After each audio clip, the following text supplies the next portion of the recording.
ఈ రోజున వైఎస్ఆర్సీపీ పార్టీ చేసే పనులు చూస్తూ ఉంటే వాళ్ళు అధికారంలో ఉన్నప్పుడు దేవాలయాల మీద దాడులు, విగ్రహాలు ధ్వంసం చేయటం, అవును మరి స్వామివారికి సంబంధించిన ఉత్సవానికి సంబంధించిన రథాలు దానికి సంబంధించిన బంగారు వెండి ఆభరణాలు మాయం చేయటం, రథాలు తగలబెట్టడం, అవును మరి ఇలాంటి నేరాలు ఘోరాలు ఎన్నో చేశారు.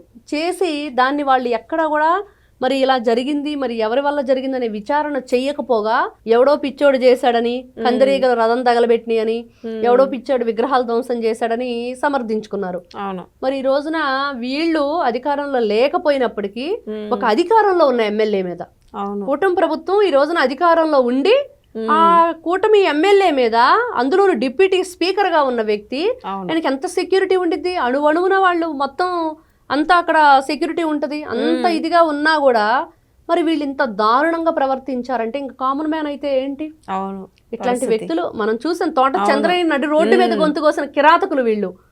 మరి అబ్బాయిని అమర్నాథ్ గౌడ్ అని దారుణంగా పెట్రోల్ పోసి తగలబెట్టిన కిరాతకులు వీళ్ళు. అవును ఇంత నరరూప రాక్షసులు దేనికైనా తెగబెడతారు. ఈ రోజున రఘురామకృష్ణరాజు గారు చాలా జాగ్రత్తగా ఉండాలి.